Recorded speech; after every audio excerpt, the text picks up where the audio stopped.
नमस्कार दोस्तों, स्वागत है आप सभी लोग का आपके अपने YouTube channel live study Allahabad पर। तो जैसा कि आपको पता है, प्रत्येक दिन शाम को 7:10 से हम लोग इकोनॉमिक्स के ऑब्जेक्टिव क्वेश्चन को सॉल्व करते हैं और साथ ही साथ हमारी इकोनॉमिक्स की जो दूसरी क्लास है वो आपको लाइव स्टडी इलाहाबाद के मोबाइल एप्लीकेशन पे देखने को मिलता है।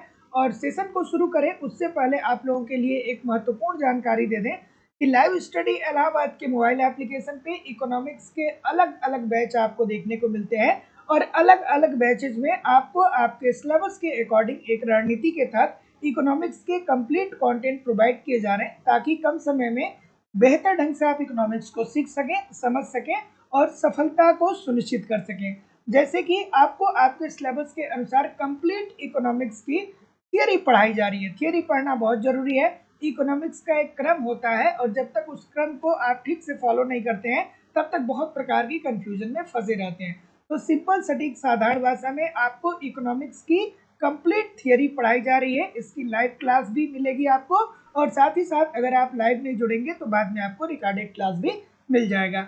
यहाँ पे कंप्लीट आपको इकोनॉमिक्स के नोट्स भी प्रोवाइड किए जा रहे हैं ताकि आप एक तरफ थियरी देखिए, दूसरी तरफ आप नोट्स के माध्यम से रिवीजन करते रहिए। आपको यहाँ पे टेस्ट पेपर भी प्रोवाइड किया जा रहा है ताकि आप टेस्ट दीजिए, देखिए गलती कहाँ पे हो रही है, गलती क्यों हो रही है, उसमें सुधार करिए, फिर अगला टेस्ट दीजिए जिससे आपकी एक्यूरेसी बेहतर हो पाए। आपको प्रीवियस ईयर के क्वेश्चन पेपर और करंट सारे कंटेंट दिए जा रहे हैं एक रणनीति के तहत। और जिस तरीके से मैं बता रहा हूँ इस तरीके से अगर आप ईमानदारी से मुझे एप्लीकेशन पे फॉलो करते रहे, यूट्यूब पे प्रैक्टिस करते रहे, तो कहीं भी इधर उधर से कुछ भी कलेक्ट करने की जरूरत नहीं होगी।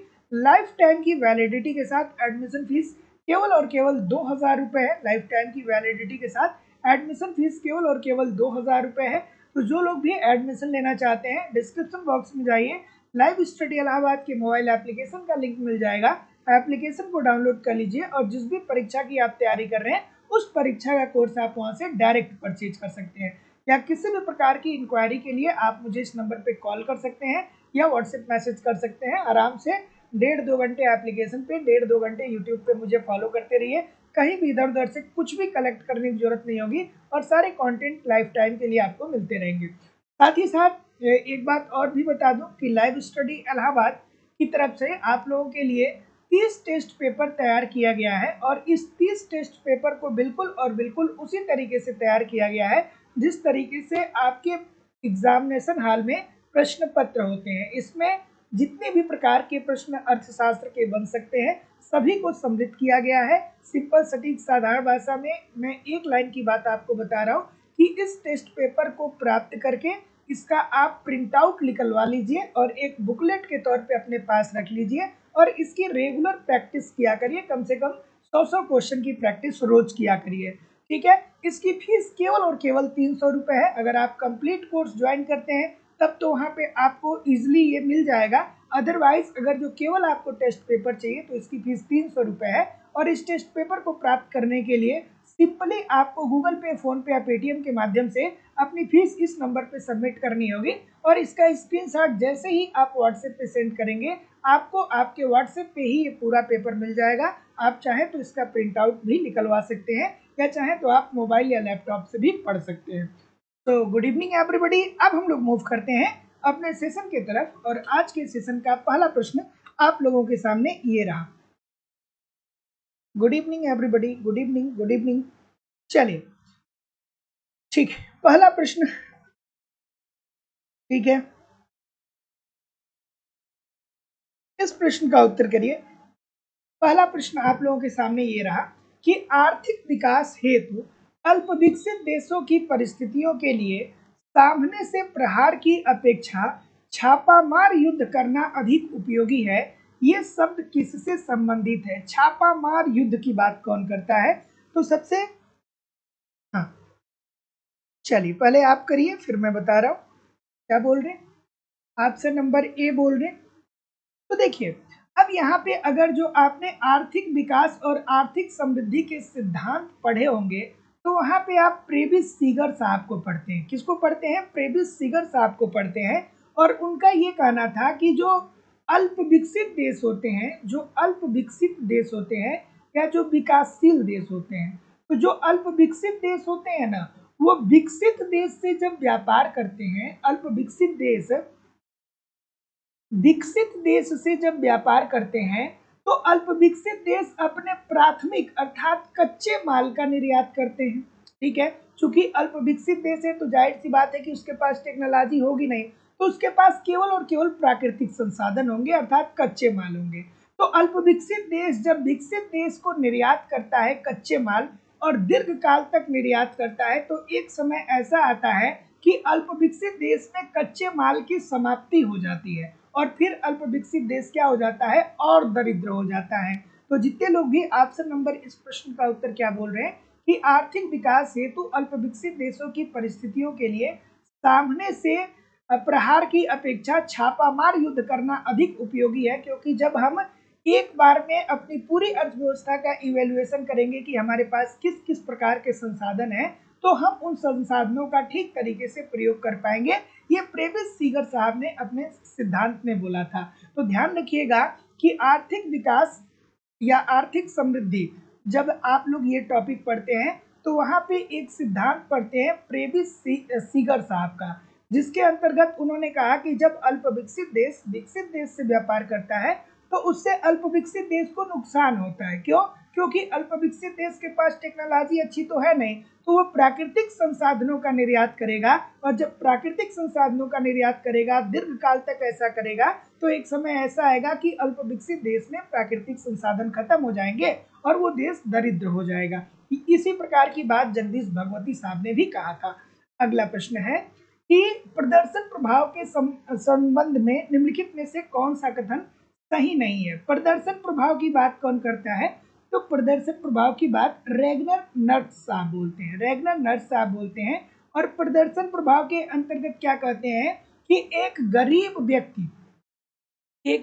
व्यक्ति जो होता है ना, वो अमीर व्यक्ति की लाइफ स्टाइल को फॉलो करने का प्रयास करता है और इस चक्कर में अपनी आय का बड़ा भाग वो व्यय कर देता है, और जब बड़ा भाग व्यय कर देता है तो उसकी बचत क्षमता कम हो जाती है, बचत कम हो जाती है तो निवेश कम हो जाता है, निवेश कम हो जाता है तो आय कम हो जाता है, और जब आय कम हो जाता है तो वो गरीबी के दुष्चक्र में फंस जाता है। ठीक है, चलिए बताइए आप ऑप्शन नंबर क्या बोल रहे हैं।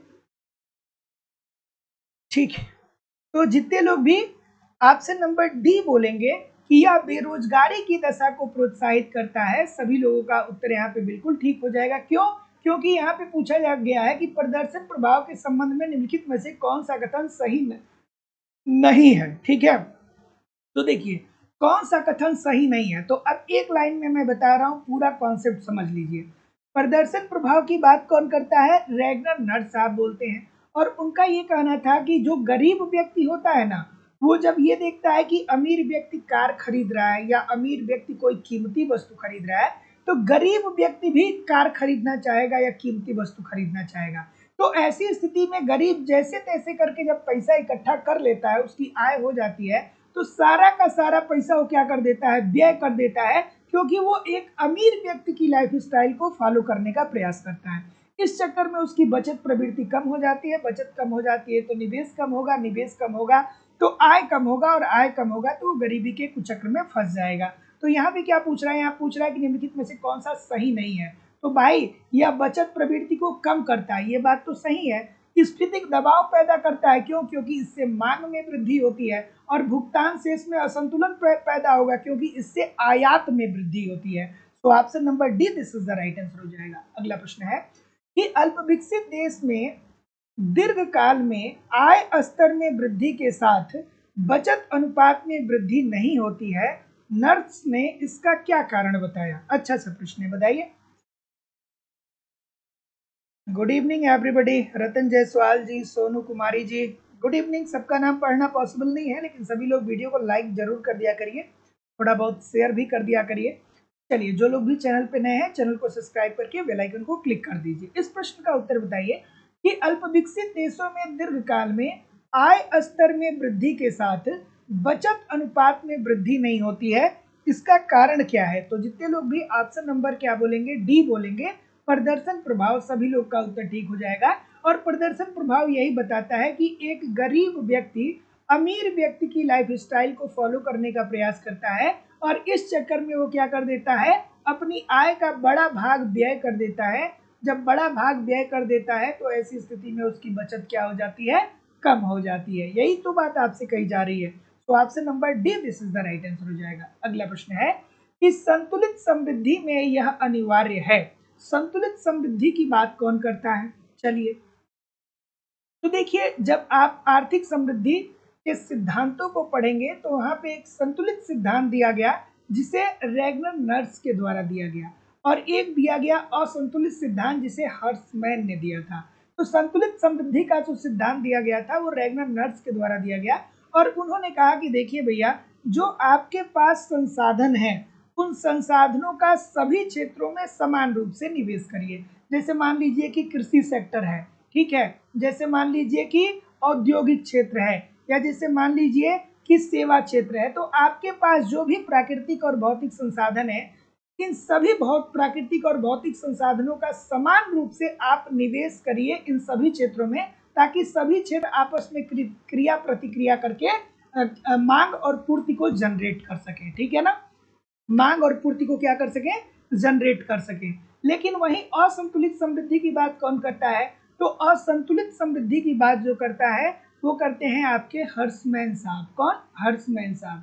हर्ट्जमैन साहब क्या कहते हैं? हर्ट्जमैन साहब ये कहते हैं कि देखिए भैया, आपके पास जो श्रम है और पूंजी है वो सीमित मात्रा में है, तो श्रम और पूंजी को आप उन्हीं क्षेत्रों में लगाइए जहां से ज्यादा लाभ मिलने की संभावना हो, और जहां पे कम लाभ मिलने की संभावना है तो पहले आप इस सीमित श्रम और पूंजी को उसी जगह पे लगाइए जहां से ज्यादा लाभ मिले, और जब लाभ मिले तो बाकी क्षेत्रों में आप लगा करके अपने देश का विकास कर सकते हैं। तो जितने लोग भी ऑप्शन नंबर क्या बोल रहे हैं, जितने लोग भी ऑप्शन नंबर क्या बोल रहे हैं, जितने लोग भी ऑप्शन नंबर क्या बोल रहे हैं, सी बोल रहे हैं, सी बोल रहे हैं, तो बिल्कुल ठीक है कि श्रम शक्ति का हम पूर्ण रूप से प्रयोग करें। ये रैगनर नर्स साहब ने संतुलित समृद्धि के सिद्धांत के अंतर्गत कहा था, और पूंजी स्टॉक का भी पूर्ण रूप से हमें प्रयोग करना चाहिए। सो ऑप्शन नंबर सी, ए और बी दोनों होना चाहिए। अगला प्रश्न है कि एक अल्प विकसित देश की विशेषता क्या होती है? बच्चों वाला प्रश्न है कि अल्प विकसित देश की विशेषता क्या होती है। अदिति गुप्ता जी पूछ रही हैं कि सर ये टीजीटी के लिए हेल्पफुल है। जहां भी इकोनॉमिक्स की परीक्षा होती है, आप हमारी 150-200 क्लास, 230-40 क्लास एप्लीकेशन पे पढ़ लीजिए, 100 क्लास यूट्यूब पे पढ़ लीजिए। टीचिंग से संबंधित कोई भी इकोनॉमिक्स का पेपर आप उठाएंगे तो सारी चीज़ें आपको यहीं से मिल जाएंगी, क्योंकि मेरे द्वारा हर एक टॉपिक को कवर किया जाता है, कुछ भी छोड़ा नहीं जाता है। और बहुत सारे बच्चों का एक कन्फ्यूजन होता है कि सिलेबस क्या है। ठीक है, तो देखिए, आपका जो सिलेबस होता है ना उसकी बात अलग होती है, और इकोनॉमिक्स का जो क्रम होता है उसकी बात अलग होती है। बहुत जगह सिलेबस में जो मेंशन होता है तो पहला टॉपिक वो डायरेक्ट स्टार्ट कर देते हैं बाजार से या उपभोक्ता व्यवहार से, लेकिन प्रश्न तो मांग से भी पूछे जाते हैं, प्रश्न तो पूर्ति से भी पूछे जाते हैं, प्रश्न तो अर्थशास्त्र की प्रकृति से भी पूछे जाते हैं, प्रश्न तो अर्थशास्त्र की परिभाषा से भी पूछे जाते हैं। तो सिंपल सटीक साधारण भाषा में पूरी इकोनॉमिक्स आपको पढ़ना है, क्योंकि बहुत सारे बच्चे जो हैं वो कंफ्यूज हो जाते हैं। तो सिलेबस में अटेंडेबली वो लोग शब्द दे देते हैं, लेकिन इसका मतलब ये नहीं कि जितनी चीज़ें वहाँ पे मेंशन है उतनी ही चीज़ें आपके पेपर में पूछी जाएंगी। तो पूरी इकोनॉमिक्स को पढ़िए, है ना। इस प्रश्न का उत्तर करिए कि एक अल्प विकसित, जैसे बहुत सारे सिलेबस हैं जिसमें मांग का टॉपिक दिया ही नहीं है, और अगर जो आपने मांग नहीं पढ़ा तो आप इकोनॉमिक्स कैसे पढ़ेंगे, कैसे समझेंगे? अगर आपने पूर्ति नहीं पढ़ा तो इकोनॉमिक्स कैसे समझेंगे? उपभोक्ता उत्पादक का व्यवहार नहीं समझे तो आप बाजार कैसे पढ़ेंगे? बाजार नहीं समझे तो आप पूरी बाजार व्यवस्था को कैसे समझेंगे? ठीक है, तो छोटी छोटी बातें इसको आप लोग समझा करिए। तो देखिए, अल्प विकसित देश की विशेषता क्या होती है? तो जो अल्प विकसित देश होते हैं उसमें उसकी सबसे बड़ी विशेषता यही होती है कि उस देश की जो कुल श्रम शक्ति होती है उसका एक बड़ा भाग कृषि पे निर्भर होता है, और राष्ट्रीय आय में भी कृषि का योगदान अधिकतम होता है। तो ऑप्शन नंबर ए। अगला कि अल्प विकसित देश में आय असमानता मुख्य रूप से होती है। अब देखिए, ये प्रश्न अलग अलग परीक्षाओं में बार बार पूछे गए, लेकिन गलतियां बहुत सारी होती हैं। तो इस प्रश्न को गलत नहीं करिएगा, आराम से इस प्रश्न का उत्तर करिए कि अल्प विकसित देश में आय असमानता मुख्य रूप से क्यों देखने को मिलती है। जैसे हम भी कहते हैं ना कि भारत में आय की असमानता बड़ी ज्यादा है। कुछ 5-10% लोग ऐसे हैं जिनके पास मेजॉरिटी ऑफ द धन जो है भारत का उन्हीं के पास है। बाकी के लोग क्या हैं कि बहुत कम धन वाले हैं या बहुत गरीब हैं। तो इसका कारण क्या होगा? तो इसका कारण ये होगा कि देश के अलग अलग भागों में भिन्न भिन्न मात्रा में प्राकृतिक संसाधन पाए जाते हैं। जैसे आप देखेंगे ना, तो बिहार के कुछ क्षेत्र ऐसे हैं जहाँ पे कुछ भी नहीं पाया जाता है, वहाँ पे बंजर है भूमि। उसी तरीके से मध्य प्रदेश में आप देखेंगे तो कुछ क्षेत्र ऐसे हैं जो बिल्कुल बंजर है। उसी तरीके से अगर जो आप झारखंड में देखेंगे तो झारखंड में कुछ क्षेत्र ऐसे हैं जो बिल्कुल बंजर हैं, और दूसरी तरफ कुछ क्षेत्र ऐसे भी हैं जो प्राकृतिक संसाधन के दृष्टिकोण से बहुत महत्वपूर्ण है। तो जो जिन क्षेत्रों में प्राकृतिक संसाधन या भौतिक संसाधन ज्यादा मात्रा में विद्यमान होते हैं, वहां पे लोग आर्थिक क्रियाओं को तेजी से संचालित करते हैं, और जब तेजी से संचालित करेंगे तो उनका विकास तेजी से होगा। और जहाँ पे प्राकृतिक संसाधन या भौतिक संसाधन कम होगा, वहाँ पे वित्तीय क्रियाएं निष्क्रिय होंगी, और निष्क्रिय होंगी तो वहाँ पे बेरोजगारी ज्यादा होगी। तो जितने लोग भी ऑप्शन नंबर बी बोलेंगे कि देश के विभिन्न भागों में भिन्न मात्राओं में प्राकृतिक संसाधनों के पाए जाने के कारण, option number B this is the right answer हो जाएगा। अगला प्रश्न है कि विकास के असंतुलन श्रेणी में व्यक्त किया। अभी मैंने कुछ देर पहले बताया कि विकास का असंतुलन श्रेणी जो बताया था वो किसने बताया था? हर्समैन ने। हर्समैन ने क्या कहा था कि देखिए भैया, उत्पादन के दो साधन है, एक श्रम है और दूसरी पूंजी है। तो श्रम और पूंजी जो है वो सीमित मात्रा में विद्यमान है। श्रम व पूंजी सीमित मात्रा में विद्यमान है, तो इसलिए इस सीमित श्रम और पूंजी को हमें उन्हीं क्षेत्रों में निवेश करना चाहिए जिन क्षेत्र में हमें लाभ ज्यादा मिलने के चांसेस हो। तो option number B this is the right answer हो जाएगा। अगला प्रश्न है कि हैरड के विकास मॉडल के लिए कौन सी बात सत्य नहीं है? इस प्रश्न का उत्तर करिए। हैरड विकास मॉडल के संदर्भ में कौन सी बातें ठीक नहीं है? चलिए खुशी राठौर जी, भूर सिंह रावत जी, प्रवीण मारवी जी, खुशी राठौर जी, राजकुमार जी, रतन जी, प्रेम मारवी जी, ठीक है। चलिए क्या उत्तर आ रहा है? क्या उत्तर आ रहा है कि हैरड के विकास मॉडल के लिए कौन सी बातें ठीक नहीं है? तो अब अगर जो आपने हैरड का विकास मॉडल पढ़ा होगा तो उन्होंने क्या कहा था कि सीमांत उपभोग प्रवृत्ति जो होती है वो स्थिर होती है। हैरड का अगर जो आपने विकास मॉडल पढ़ा होगा तो उसमें क्या कहा गया? उसमें ये कहा गया कि जो सीमांत उपभोग प्रवृत्ति है वो चेंज नहीं होती है बल्कि स्थिर होती है। ठीक है, तो option number A this is the right answer हो जाएगा। सीमांत बचत प्रवृत्ति को भी उन्होंने स्थिर माना था, श्रम और पूंजी के अनुपात को भी उन्होंने क्या माना था? स्थिर माना था, और समृद्धि की वांछित दर को भी उन्होंने स्थिर माना था। तो जितने लोग भी ऑप्शन नंबर ए बोल रहे हैं सभी लोग का उत्तर यहाँ पे बिल्कुल ठीक हो जाएगा। अगला प्रश्न है कि न्यूनतम प्रयास विश्लेषण के किसके द्वारा विकसित किया गया? अच्छा सा प्रश्न है, इस प्रश्न का उत्तर करिए।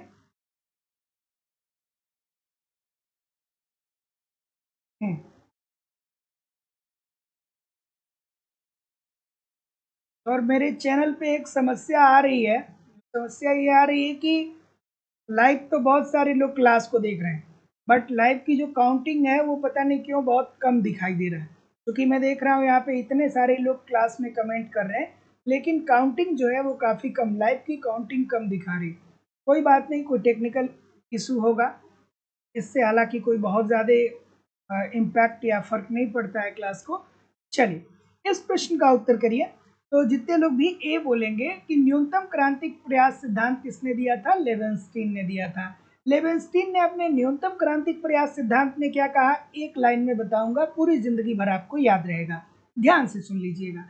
न्यूनतम क्रांतिक प्रयास सिद्धांत में लेवेंस्टीन ने यह कहा कि देखिए, जब जनसंख्या में वृद्धि होती है ना, जब अर्थव्यवस्था में जनसंख्या बढ़ता है तो जनसंख्या बढ़ने के कारण प्रति व्यक्ति आय में कमी आती है। प्रति व्यक्ति आय में कमी आती है, और जब प्रति व्यक्ति आय में कमी आती है ना, तो लोग जो है वो जीवन निर्वाह के बराबर पहुंच जाते हैं। अर्थात लोगों की जो आय होती है वो जीवन निर्वाह के बराबर हो जाती है, अर्थात केवल लोग रोटी, कपड़ा और मकान की ही व्यवस्था कर पाते हैं। तो ऐसी स्थिति में जो निवेश होता है वो अत्यंत ही निम्न हो जाता है और अर्थव्यवस्था पिछड़ने लगती है।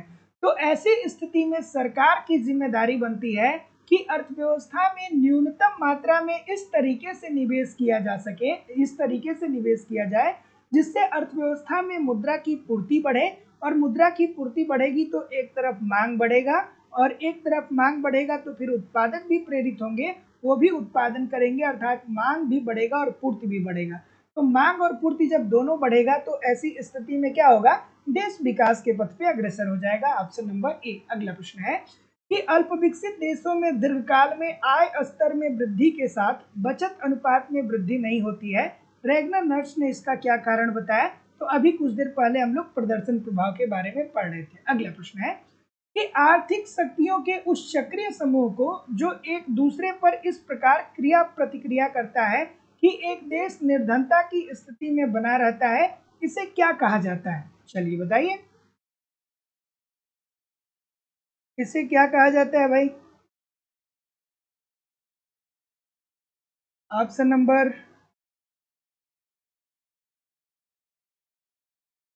ठीक है,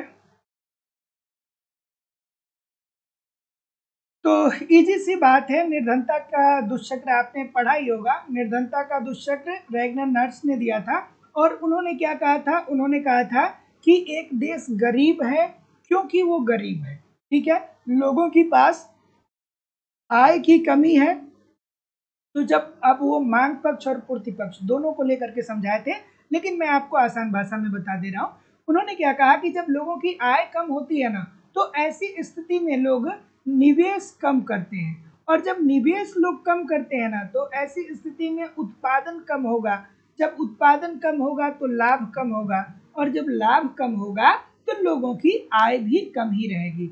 अर्थात कम आय से चले थे और कम आय पे आकर के रुक गए। यही क्या है? निर्धनता का कुचक्र है। ठीक है, अब रेगनर नर्स साहब ने सविस्तार से इसको एक तरफ मांग पक्ष लेकर के समझाया था, दूसरी तरफ पूर्ति पक्ष को लेकर के समझाया था, लेकिन मैं आसान भाषा में आप लोगों को ये बता दे रहा हूँ। ठीक है, आगे बढ़िए कि कृषि में अंततः निम्नलिखित प्रतिफल नियम लागू होता है। कई बार अलग अलग परीक्षाओं में ये प्रश्न पूछा गया है, थोड़ा आराम से करिएगा, बताइए। ठीक है, तो इजी सी बात है। अब यहाँ पे देखिए कृषि की बात हो रही है, तो आपको पता ही है कि कृषि में अदृश्य बेरोजगारी पाई जाती है। अदृश्य बेरोजगारी पाई जाती है, या छिपी हुई बेरोजगारी पाई जाती है, या जिसे प्रच्छन्न बेरोजगारी कहते हैं, वो भी देखने को मिलती है। प्रच्छन्न बेरोजगारी देखने को मिलती है। इसमें क्या होता है कि कुछ श्रमिक ऐसे होते हैं जो अननेसेसरी रूप से उत्पादन में लगे रहते हैं। उनका उत्पादन में लगे रहने या ना लगे रहने से उत्पादकता पर कोई असर नहीं पड़ता है। जैसे मान लीजिए कि एक व्यक्ति है राम। राम के पास अगर जो मान लीजिए कि 2 एकड़ की जमीन है, राम के पास 2 एकड़ की जमीन है, तो राम के पास 2 एकड़ की जमीन है, तो 2 एकड़ पे वो मान लीजिए कि 10 क्विंटल गेहूं का उत्पादन कर रहा है, 10 क्विंटल गेहूं का उत्पादन कर रहा है। लेकिन राम की शादी हो जाती है, राम के 2 बच्चे हो जाते हैं। एक का नाम उसने रख दिया रोहन, एक का नाम उन्होंने रख दिया रोहन, और दूसरे का नाम रख दिया सोहन। अब रोहन और सोहन ने मन लगा करके पढ़ाई किया नहीं, रोहन और सोहन ने मन लगा करके पढ़ाई किया नहीं, तो अब रोहन सोहन को लगता है कि अरे हमारे पास 2 एकड़ की जमीनिया तो है ना, तो रोहन, सोहन और राम, ये लोग तीनों लोग मिल करके भी जब 2 एकड़ भूमि पे उत्पादन करेंगे, तो ऐसा नहीं है कि वो 30 कुंटल गेहूं का उत्पादन कर लेंगे, क्योंकि भूमि की उर्वरा शक्ति तो सीमित होती है ना। तो अब तीनों लोग मिल करके भी 10 कुंटल गेहूं का ही उत्पादन कर रहे हैं। इसका मतलब क्या है कि रोहन का और सोहन का उत्पादन में लगे रहने और ना लगे रहने से उत्पादकता पर कोई असर नहीं पड़ रहा है। अर्थात यहाँ पे हरासमान प्रतिफल का नियम लागू होता है। जब प्रतिफल का नियम पढ़ते हैं तो जो तीसरी कंडीशन होती है वो यहीं पे होता है। यहाँ पे क्या होता है, संसाधनों का अपव्यय होता है, लेकिन उससे उत्पादकता पर कोई बहुत बड़ा असर देखने को नहीं मिलता। अगला प्रश्न है कि निम्नलिखित में विकास का आर्थिक निर्धारक कौन है? किसके द्वारा विकास निर्धारित नहीं होगा? चलिए बताइए, किसके द्वारा विकास निर्धारित नहीं होगा? तो जितने लोग भी ऑप्शन नंबर डी बोलेंगे प्रजातांत्रिक सरकारें, देखिए सरकार कोई भी हो, पूंजीवादी हो, जैसे मान लीजिए कि अमेरिका है तो अमेरिका में पूंजीवाद है ना, लेकिन इसके बावजूद भी अमेरिका क्या कर रहा है, विकास कर रहा है। उसी तरीके से भारत में मिश्रित प्रणाली है तो भारत भी विकास कर रहा है। उसी तरीके से जहाँ पे सामंतवादी व्यवस्था है, जहाँ पर समाजवादी व्यवस्था है, वो देश भी अपने अपने तरीके से विकास कर रहे हैं। तो हम ये नहीं कर सकते हैं कि प्रजातांत्रिक सरकार बनेगी या लोकतांत्रिक सरकार बनेगी तभी जाकर के देश का विकास होगा। सो option number D this is the right answer हो जाएगा। अगला, कि आधुनिक आर्थिक विकास की प्रमुख विशेषता रही है। इस प्रश्न का उत्तर करिए कि आधुनिक आर्थिक विकास की प्रमुख विशेषता क्या रही है। क्या उत्तर? हाँ, टेलीग्राम जो है वो बैन हो गया है ना। तो जो लोग भी हमसे अभी तक किसी कारणवश नहीं जुड़ पा रहे हैं वो व्हाट्सएप पे मैसेज कर लीजिएगा। मैं व्हाट्सएप पे आप लोगों को लाइव स्टडी इलाहाबाद के व्हाट्सएप ग्रुप का मैसेज भेज दूंगा, मतलब व्हाट्सएप ग्रुप का लिंक भेज दूंगा। आप सभी लोग व्हाट्सएप पे ज्वाइन कर लीजिएगा। और टेलीग्राम अभी मुझे लग रहा है कि 22 तारीख तक बंद है ना, उसके बाद फिर ओपन हो जाएगा। तो उससे कोई बहुत परेशान होने वाली बात नहीं है। इस प्रश्न का उत्तर करिए कि अगर जो किसी देश का आर्थिक विकास हो रहा है तो उसकी विशेषता क्या होती है। तो देखिए, जो आर्थिक विकास होगा वो विकासशील देश में होगा। कहाँ पे होगा? विकासशील देश में होगा। जैसे भारत में आर्थिक विकास होगा। और आर्थिक समृद्धि की बात करें तो आर्थिक समृद्धि जो होगा वो विकसित देश में होगा। अब बहुत सारे लोग को इसमें अंतर नहीं पता होता। तो समृद्धि जो होगा वो कहाँ पे होगा? विकसित देशों में होगा। अमेरिका आर्थिक समृद्धि करेगा और समृद्धि का सबसे बड़ा सूचक जो होता है वो ये होता है कि उस देश की राष्ट्रीय आय, प्रति व्यक्ति आय और तकनीकी में सतत रूप से परिवर्तन हो। तकनीक इसमें सबसे महत्वपूर्ण होती है, ठीक है। और वहीं जब आर्थिक विकास की बात होगी तो आर्थिक विकास विकासशील देश करते हैं और यहाँ पे भी प्रति व्यक्ति आय, देश की राष्ट्रीय आय, लेकिन सबसे महत्वपूर्ण जो होगा वो देश की बुनियादी सुविधाएं जैसे शिक्षा, स्वास्थ्य, परिवहन परिवहन बिजली और मानव के कल्याण में बेहतरी होगा, ठीक है। लेकिन अब आप कहेंगे कि गुरुजी भाई जो विकसित देश है इसमें क्यों नहीं बुनियादी आवश्यकताओं की पूर्ति हो रही है। तो जो विकसित देश है ऑलरेडी वहां पे शिक्षा, स्वास्थ्य, परिवहन, बिजली सब कुछ सुदृढ़ हो गया। तो उसे अमेरिका को अब इन सारी चीजों को सुदृढ़ करने की जरूरत नहीं है। तो यहाँ पे जितने लोग भी ऑप्शन नंबर डी बोलेंगे कि प्रति व्यक्ति आय में वृद्धि हो, ठीक है, उसके बाद प्रति श्रमिक की उत्पादकता में वृद्धि हो और तकनीकी ज्ञान भी लोगों की बढ़े, अर्थात कौशल में भी वृद्धि हो। Option number D. अगला, कि आर्थिक समृद्धि के लिए क्या सत्य नहीं है। आर्थिक समृद्धि के संदर्भ में कौन सी बातें सत्य नहीं है, बताइए।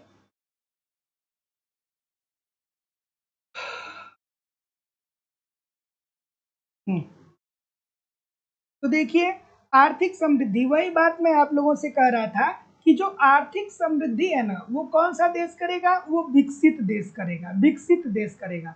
और विकसित देश में ऑलरेडी बुनियादी आवश्यकताएं अर्थात संस्थागत परिवर्तन होने की जरूरत नहीं है, क्योंकि उन लोगों ने अपने शिक्षा पे, स्वास्थ्य पे, परिवहन पे, बिजली पे ऑलरेडी महारत हासिल कर लिया है। उनको अब शिक्षा, स्वास्थ्य, परिवहन, बिजली को सुदृढ़ करने की जरूरत नहीं है।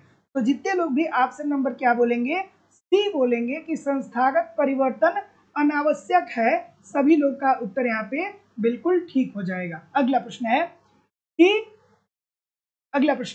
कि विश्व बैंक को किस नाम से जाना जाता है? किस नाम से जाना जाता है भाई? क्या उत्तर आ रहा है? विश्व बैंक को और किस नाम से जाना जाता है? ये बच्चों वाला प्रश्न है, मुझे नहीं लगता है कि यहाँ पे रुकने की जरूरत है कि नहीं है। अंतरराष्ट्रीय पुनर्निर्माण एवं विकास बैंक। ब्रेटन वुड्स समझौता कब हुआ था? ब्रेटन वुड्स समझौता 1944 में हुआ था और इसी के परिणाम स्वरूप 1945 में दो संस्थाओं का गठन होता है। 1945 में दो संस्थाओं का गठन होता है, कौन कौन? एक IMF अंतर्राष्ट्रीय मुद्रा कोष जो भुगतान असंतुलन को दूर करने के लिए अपने सदस्य देशों को ऋण देता है, और IMF कार्य शुरू कब करता है? 1947 में।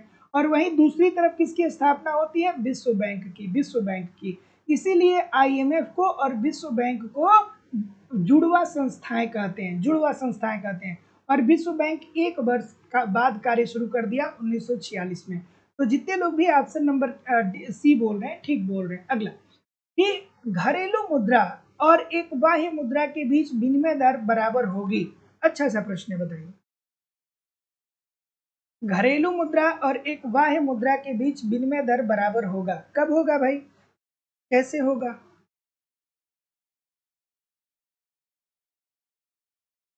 क्या उत्तर आ रहा?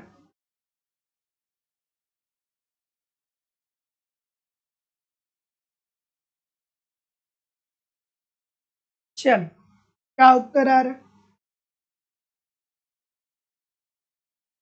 तो जितने लोग भी ऑप्शन नंबर क्या बोल रहे हैं, तो जितने लोग भी ऑप्शन नंबर बी बोल रहे हैं, सभी लोग का उत्तर ठीक है कि विदेशी चलन मुद्रा की एक इकाई का मूल्य आंतरिक चलन मुद्रा में, जैसे मान लीजिए कि अगर जो आपको $1 प्राप्त करना है, तो अमेरिका का अगर आपको $1 प्राप्त करना है, तो उसके एवज में आपको अप्रोक्सीमेटली कितने रुपए देने पड़ेंगे? 84-85 रुपए देने पड़ेंगे। तो उसका मतलब क्या हुआ कि आपके देश की आंतरिक मुद्रा जो है उसके एवज में जो विदेशी मुद्रा की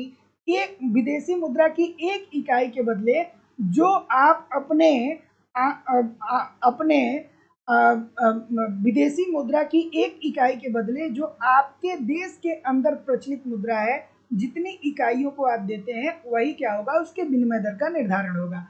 तो जितने लोग भी ऑप्शन नंबर बी बोलेंगे सभी लोग का उत्तर ठीक हो जाएगा। अगला प्रश्न है कि वणिकवादियों के संबंध में निम्नलिखित में से कौन सा कथन सत्य है? अब देखिए, जब आप लोग इकोनॉमिक्स पढ़ते हैं ना, तो आप यहाँ से पढ़ते हैं 1976 से पढ़ते हैं, जब एडम स्मिथ साहब आते हैं तो उसके बाद से आप पढ़ते हैं, एडम स्मिथ से आप पढ़ते हैं, क्योंकि इनको अर्थशास्त्र का पिता कहा जाता है। और ये जब आते हैं तो कहते हैं कि भैया हमको पूरी अर्थव्यवस्था खोल देनी चाहिए, सरकार का कोई हस्तक्षेप नहीं होना चाहिए, मांग और पूर्ति की शक्तियों के आधार पर सारी चीजों का डिसीजन होना चाहिए।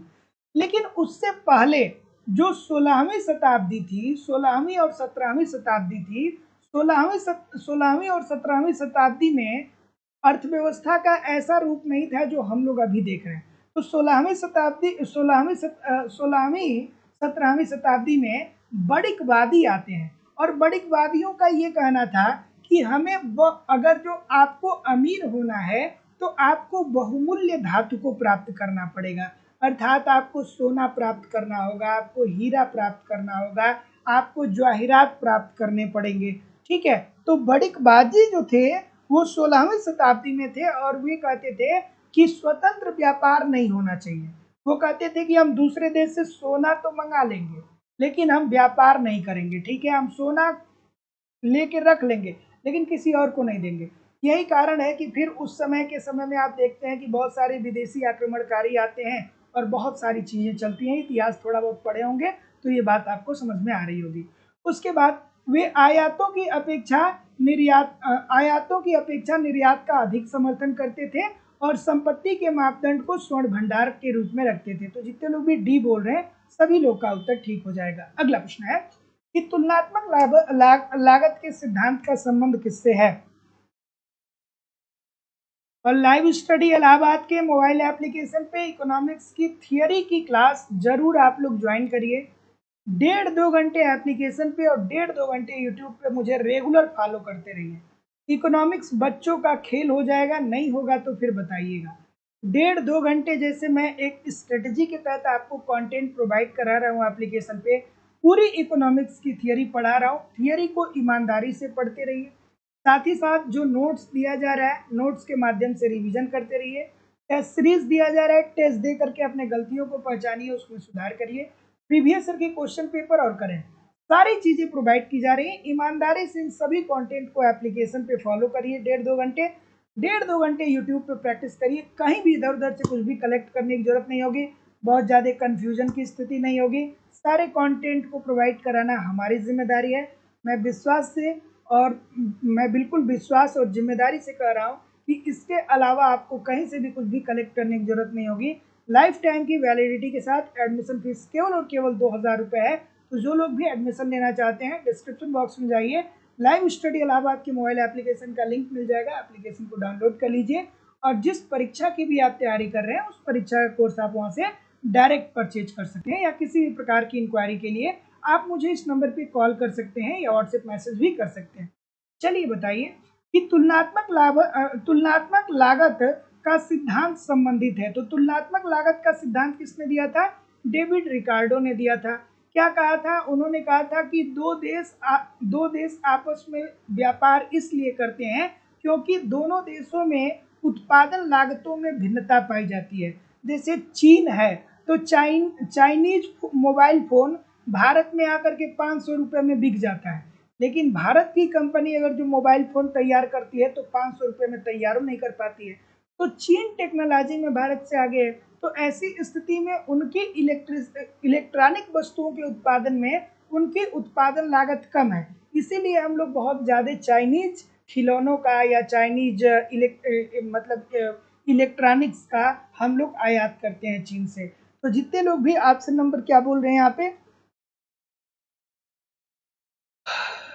क्या बोल रहे हैं भाई? बी बोलेंगे ना, बी बोलेंगे ना, अवसर लागत से बोलेंगे ना, जिसकी बात फिर कौन करता है? हैबरलर साहब कहते हैं, और वो दूसरे परिप्रेक्ष्य में कहते हैं कि हमको अवसर का फायदा उठाना चाहिए। अगला प्रश्न ये रहा कि निम्नलिखित में से किसका निर्यात भारत से नहीं होता है? कौन सी ऐसी वस्तु है जिसका निर्यात हम लोगों ने कभी नहीं किया? इस प्रश्न का उत्तर करिए, इस प्रश्न का उत्तर करिए कि निम्नलिखित में से किसका निर्यात भारत नहीं करता है? तो जितने लोग भी आपसे नंबर बी बोलेंगे, हम लोग खाद्य तेल जो हम लोग तेल जो जो हम लोग सरसों का तेल उपभोग करते हैं, इसका हम लोग कभी निर्यात नहीं किए। हम लोग ये जो रिफाइंड ऑयल है इसको मंगाते हैं, इजराइल से मंगाते हैं और भी कई देशों से मंगाते हैं। जो खजूर आता है उसे भी हम लोग गल्फ कंट्रियों से मंगाते हैं, लेकिन हम लोग कभी खाद्य तेल का निर्यात नहीं किए। तो आपसे नंबर बी। अगला कि मूल्यह्रास से आयात क्या होता है? मूल्यह्रास से आयात क्या होता है?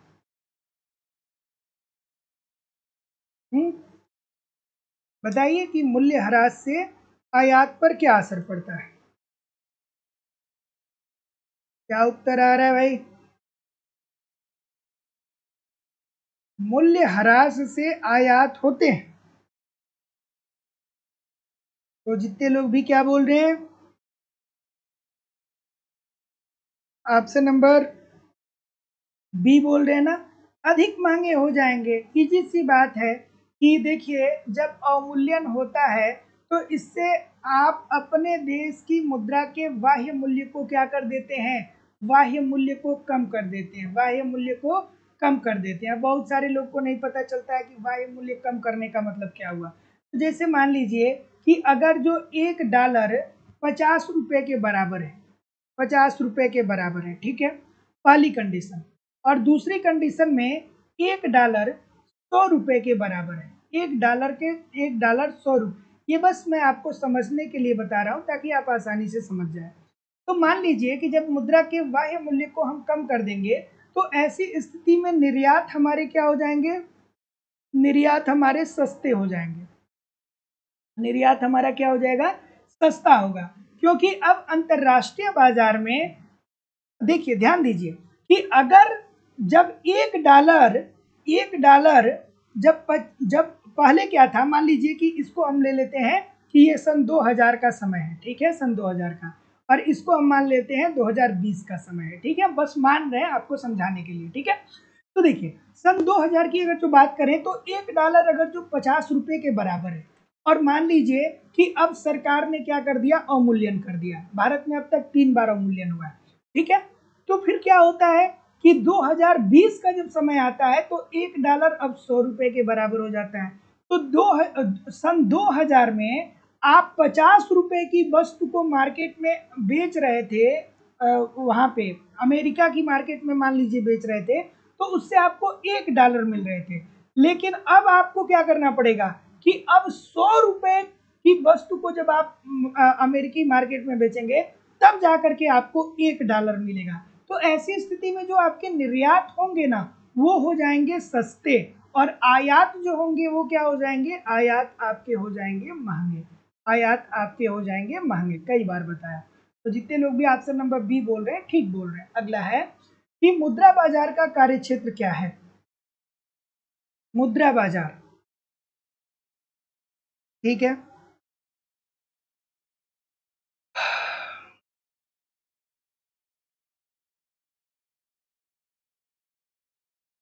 ठीक है। तो देखिए मुद्रा बाजार, बताइए। मुद्रा बाजार एक ऐसा कार्य क्षेत्र होता है जिसका संबंध किससे होता है, अल्पकाल से होता है, अर्थात 1 साल या उससे कम के लिए होता है। 1 साल से कम की बात यहाँ पे होती है। तो 1 साल से जब कम की बात होगी तो ये अल्पकालीन ऋण हो जाएगा। तो जितने लोग भी ऑप्शन नंबर क्या बोल रहे हैं, ए बोल रहे हैं, सभी लोग का उत्तर यहाँ पे बिल्कुल ठीक हो जाएगा। अगला प्रश्न है कि निम्नलिखित में से मौलिक रूप से कौन केंद्रीय बैंक का कार्य नहीं है। इसमें से कौन ऐसा है जो केंद्रीय बैंक का कार्य नहीं है, आपको ये बताना है। तो देखिए उद्योगों का विकास करना, ये केंद्रीय बैंक इसके लिए कोई योजना नहीं बनाती है कि हमारे देश के उद्योगों का किस तरीके से विकास हो, ठीक है। उद्योगों का विकास करना ये सरकार की जिम्मेदारी होती है, ना कि ना कि आपके देश के केंद्रीय बैंक की। Option number D. अगला है कि स्थिति दबाव के अंतर्गत घरेलू बचत पर क्या असर पड़ेगा, ठीक है।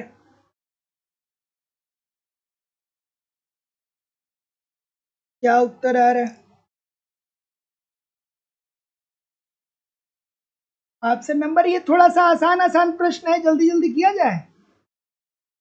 स्थिति मतलब जब महंगाई आती है तो इससे घरेलू बचत पे क्या असर पड़ेगा, घरेलू बचत में कमी आएगी ना। आप देखते हैं ना कि अक्सर क्या होता है कि जो महिलाएं होती हैं वो पैसा अपने पास रखी रहती हैं घर में, लेकिन जब वो देखती हैं कि जो परिवार का मुखिया है उसके पास पैसा नहीं है तो वो अपने घर का भी पैसा निकाल करके क्या कर देती हैं कि घर में खर्च कर देती हैं, है ना।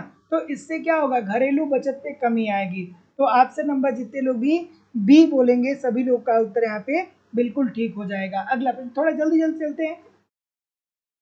इस प्रश्न का उत्तर करिए कि सामान्य साख नियंत्रण का कौन सा यंत्र नहीं है। अब देखिए साख पे नियंत्रण हमारे देश का केंद्रीय बैंक करता है, और उसका कौन सा यंत्र नहीं है आपको बताना है।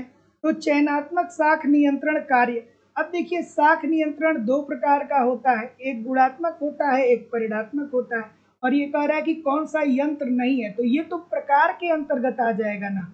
यंत्र के अंतर्गत तो बैंक दर, खुले बाजार की क्रियाएं, रिजर्व आवश्यकताओं में परिवर्तन, SLR, ये सारी चीजें आती है। मुद्रा स्फीति में कौन लाभान्वित होता है, मुद्रा स्फीति में कौन लाभान्वित होता है। तो देखिए जिसे आप मुद्रा स्फीति बोलते हैं उसे ही हम लोग अपने घरों में कहते हैं कि महंगाई आ गई है। क्या कहते हैं कि महंगाई आ गई है। अब महंगाई कब आती है, तो महंगाई तब आती है जब बाजार में वस्तु की मांग ज़्यादा हो और उस वस्तु की पूर्ति बाजार में कम हो, तो वस्तु की कीमतें मार्केट में बढ़ जाएंगी। जब कीमत बढ़ जाएगी तो हम कहेंगे कि महंगाई आ गई है, और महंगाई को ही इकोनॉमिक्स की भाषा में मुद्रास्फीति कहा जाएगा, ठीक है। अब देखिए जब मुद्रास्फीति आएगी तो उसमें लाभान्वित कौन होगा, मुद्रास्फीति जब आएगा तो उसमें लाभान्वित कौन होगा, क्या उत्तर आ रहा है। तो मुद्रास्फीति आएगा तो जो ऋणी होगा वो लाभान्वित होगा। जैसे मान लीजिए कि 2014 की बात करें, 2014 2000 सॉरी 2014 की अगर जो हम बात करें तो 2014 में आप सोचिए कि एक व्यक्ति है राहुल और एक व्यक्ति है रोहन। एक व्यक्ति राहुल है, एक व्यक्ति रोहन। तो राहुल जो है वो करदाता है, सॉरी ऋणदाता है। राहुल जो है वो ऋणदाता है। तो राहुल जो है वो 2014 में 60 रुपए ऋण देता है। किसको? रोहन को। रोहन को किसको ऋण देता है? रोहन को देता है। अर्थात ऋण ग्राही कौन है? तो ऋण ग्राही है रोहन। तो 2014 में पेट्रोल की जो कीमत थी वो 60 रुपया थी। 2014 में पेट्रोल की कितनी कीमत थी? 60 रुपया थी। तो रोहन ने अपने गाड़ी में क्या कर लिया? राहुल से 60 रुपया उधार लेकर के 1 लीटर तेल भरा लिया। लेकिन अब क्या हुआ? मुद्रास्फीति बढ़ गई। अब समय आ गया 2026 का। अब 2026 में जब ये राहुल रोहन से पैसे वापस करेगा 60 रुपया, अब ये मान लीजिए कि रोहन राहुल को पैसा वापस कर रहा है, 60 रुपया दे रहा है, तो अब पेट्रोल की कीमत 100 रुपये से भी ऊपर हो गई है। तो अब राहुल क्या करेगा कि आधा लीटर पेट्रोल धराएगा। तो आधा लीटर ज्यादा पेट्रोल किसने भरवाया था? रोहन ने भरवाया था। तो उसको लाभ होगा। तो जो ऋणी होगा उसको लाभ मिलता है। इजी सी बात है। अगला है कि मांग प्रेरित स्थिति होती है। तो मांग प्रेरित स्थिति का मतलब ये होता है कि जब अर्थव्यवस्था में मांग में वृद्धि होती है और मांग के अनुरूप पूर्ति अर्थात उत्पादन में वृद्धि नहीं होती है, तो वस्तु की कीमतें बढ़ जाती हैं। और जब वस्तु की कीमतें बढ़ जाती हैं तो इस प्रकार से हम कहते हैं कि मांग प्रेरित मुद्रास्फीति उत्पन्न हो गई है। तो जितने लोग भी ऑप्शन नंबर क्या बोलेंगे? डी बोलेंगे, सभी लोग का उत्तर ठीक होगा। उपभोग व्यय में वृद्धि के कारण। उपभोग क्या होता है? आपका मांग ही तो होता है ना। जब आप उपभोग पे ज्यादा व्यय करेंगे इसका मतलब कि आप मांग ज्यादा बढ़ा रहे हैं। और जब आप मांग ज्यादा करेंगे और मांग के अनुसार उत्पादन उतना नहीं होगा, पूर्ति उतना नहीं होगा, तो जाहिर सी बात है कि वस्तु की कीमतें बढ़ेंगी। और जब वस्तु की कीमतें बढ़ेंगी तो उससे इस प्रकार से उत्पन्न महंगाई को हम लोग मांग प्रेरित मुद्रास्फीति बोलेंगे। अगला प्रश्न है कि यदि अर्थव्यवस्था के समस्त बैंकों का राष्ट्रीयकरण कर एक एकाधिकारी बैंक के रूप में परिवर्तित कर दिया जाए तो कुल जमा पर क्या असर पड़ेगा? प्रतिपादन नहीं होगा, कुल जमा पर क्या असर पड़ेगा, बेसिकली आपसे यहाँ पे पूछा ये जा रहा है। चलिए ठीक है, ये अच्छा सा प्रश्न है, कई बार अलग अलग जगहों पे पूछा गया है। ठीक है, तो देखिए ये क्या कह रहा है? ये कह रहा है कि जितने भी बैंक हैं सभी बैंकों का राष्ट्रीयकरण करके एक बैंक बना दिया जाए। ठीक है, एक बैंक बना दिया जाए। तो भाई एक बैंक आप बना देंगे, लेकिन मुद्रा की पूर्ति में कोई कमी या ज्यादा तो हो नहीं रहा है। तो जब मुद्रा की पूर्ति में कमी और ज्यादा की बात यहाँ पे नहीं हो रही है, तो साख का सृजन भी कम या ज्यादा नहीं होगा। तो ऐसी स्थिति में कुल जमा पर क्या असर पड़ेगा? ना ही वो बढ़ेगा और ना ही वो घटेगा।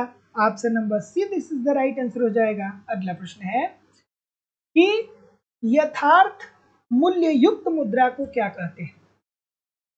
और देखिए हमारी रेगुलर क्लासेस को देखते रहिए, क्योंकि आप जितनी क्लासेस को देखेंगे ना उतने टाइप के वैरायटी आपको मिलेंगे, उतने प्रकार के प्रश्न आपको मिलेंगे। और जितने भी प्रश्न मैं आप लोगों के सामने करवाता हूँ ये सारे प्रश्न ऑलरेडी किसी न किसी परीक्षा में बार बार पूछे गए हैं।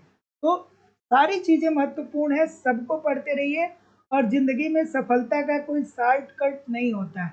अगर जो आप ये सोचें कि शॉर्टकट तरीके से ज़िंदगी में सफलता मिल जाए, तो शॉर्टकट वाली सफलता अगर जो मिल भी जाती है तो वो 2-4 दिन की होती है ना।